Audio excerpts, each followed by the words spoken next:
En una pequeña aldea del África subsahariana, donde las tradiciones ancestrales se entrelazan con los desafíos de la modernidad, ocurrió un incidente que sacudió profundamente a toda la comunidad y expuso las tensiones entre costumbres antiguas y realidades contemporáneas. Dos niños de apenas 12 años, Amara y Kofi, fueron descubiertos por adultos en una situación íntima que nunca debería haber ocurrido a esa edad. El escándalo que siguió reveló capas complejas de factores culturales, educativos y sociales que contribuyeron a esta tragedia. La aldea, situada a varios kilómetros del centro urbano más cercano, mantenía estructuras sociales tradicionales, donde los ancianos ejercían autoridad considerable y donde ceremonias de iniciación marcaban transiciones de niñez a adultez. Sin embargo, la influencia de medios de comunicación, especialmente teléfonos móviles con acceso a Internet, había penetrado incluso estas comunidades remotas, exponiendo a los jóvenes a contenidos e ideas que chocaban dramáticamente con los valores conservadores locales. Los dos niños involucrados provenían de familias respetadas en la comunidad,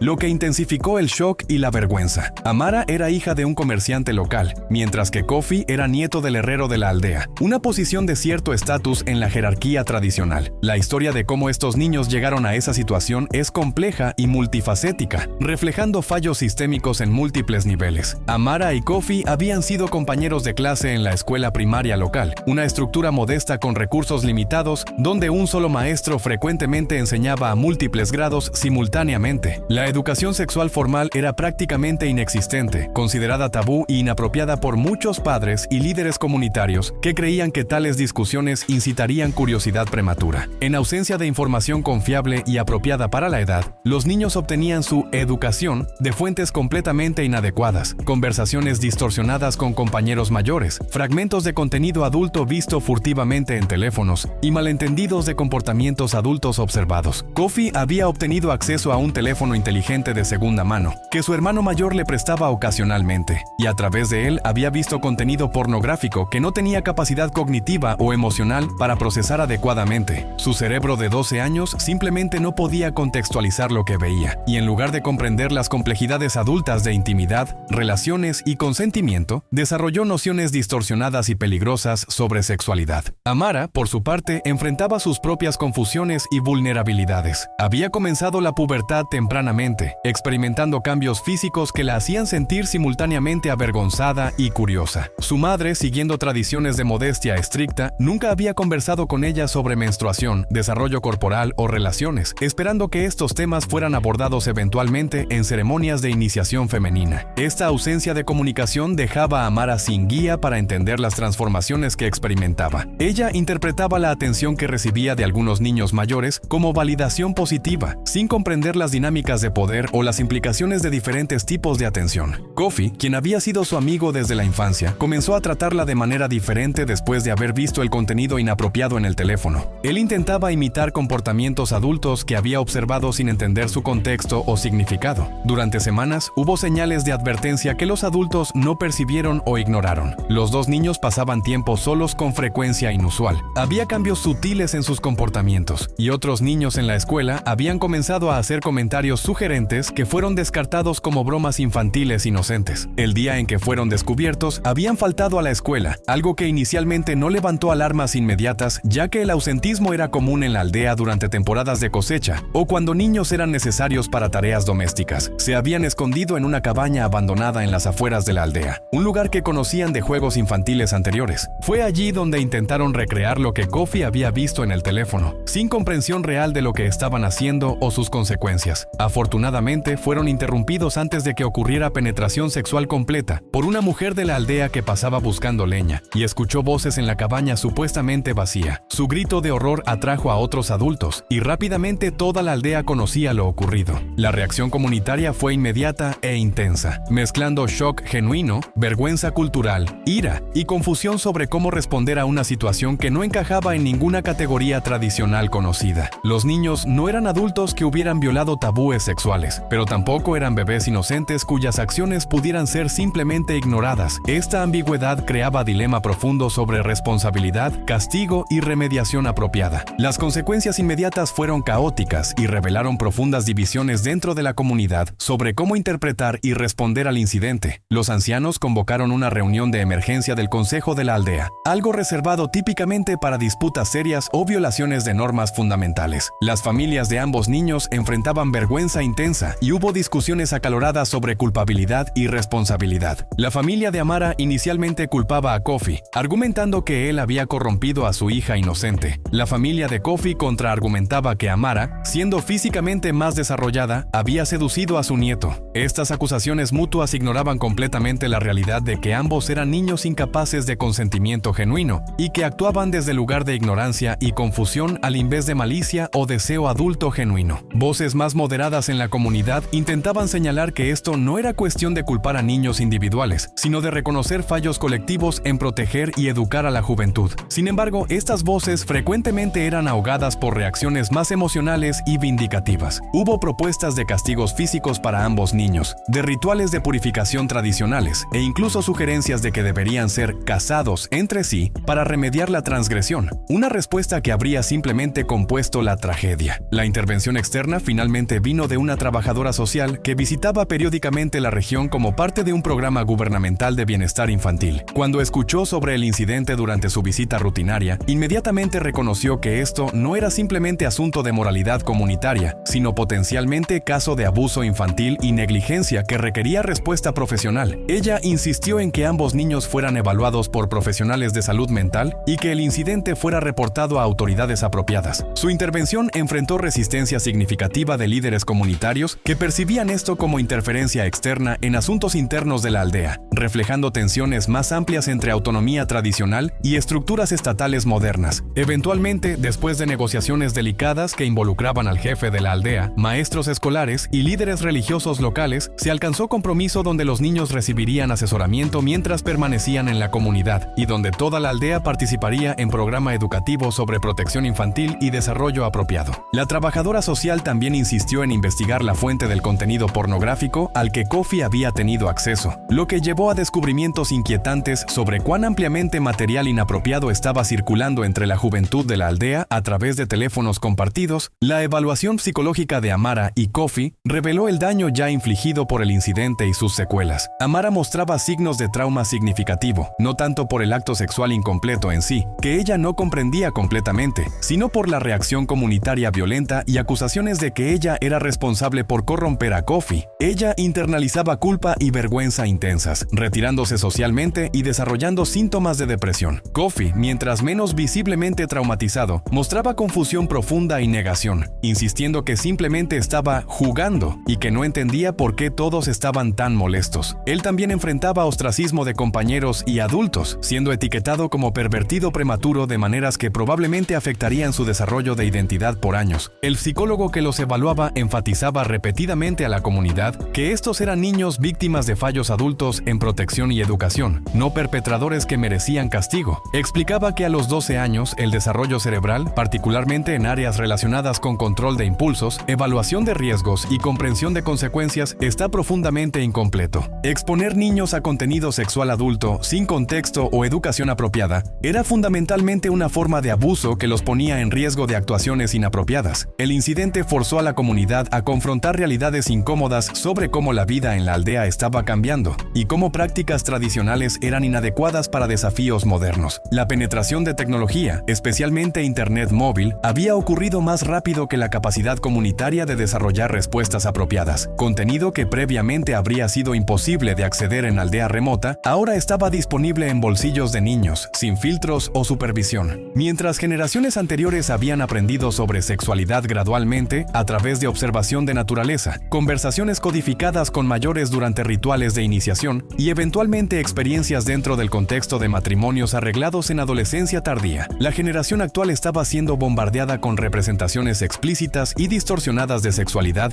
desprovistas de cualquier contexto de relación, intimidad o responsabilidad. Esta desconexión creaba vacío peligroso donde niños formaban comprensiones fundamentalmente distorsionadas. Adicionalmente, las presiones económicas significaban que muchos padres estaban ausentes durante largos periodos trabajando en ciudades distantes, dejando supervisión inadecuada de niños. Las estructuras comunitarias tradicionales de vigilancia colectiva habían erosionado sin ser reemplazadas por alternativas efectivas, creando lagunas donde niños podían involucrarse en comportamientos riesgosos sin detección adulta. La respuesta educativa implementada después del incidente incluía múltiples componentes dirigidos a diferentes audiencias dentro de la comunidad. Para los niños en edad escolar, se desarrolló currículo apropiado educado para edad sobre cuerpos, límites, consentimiento y relaciones saludables, enseñado de maneras que respetaban sensibilidades culturales mientras proporcionaban información esencial. Esto no fue fácil, requiriendo negociación cuidadosa con padres y líderes comunitarios sobre qué información era apropiada a diferentes edades. Para adolescentes mayores se proporcionaba educación más completa sobre reproducción, prevención de embarazos, enfermedades de transmisión sexual y dinámicas de relaciones saludables versus abusivas. Para padres y cuidadores se ofrecían talleres sobre comunicación con niños sobre temas sensibles, reconocimiento de señales de advertencia de abuso o comportamiento inapropiado y supervisión apropiada del uso de tecnología. Para líderes comunitarios había sesiones sobre protección infantil, reporteo mandatorio de abuso y cómo equilibrar respeto por tradiciones con necesidad de adaptar prácticas a realidades contemporáneas. Estas iniciativas enfrentaban resistencia y escepticismo, pero el trauma colectivo del incidente con Amara y Kofi había creado apertura para cambio que previamente no existía. La trabajadora social sabiamente enmarcaba estas intervenciones no como imposición de valores foráneos, sino como herramientas para que la comunidad pudiera proteger mejor a sus propios niños según sus propios valores de cuidado y responsabilidad colectiva. Años después del incidente, los impactos a largo plazo continuaban desarrollándose de maneras complejas. Amara eventualmente dejó la aldea para educación secundaria en ciudad cercana, una salida que probablemente salvó su bienestar psicológico al removerla del ambiente donde permanecía estigmatizada. Con apoyo continuo, ella logró procesar el trauma y desarrollar comprensión más saludable de lo ocurrido y su falta de culpabilidad.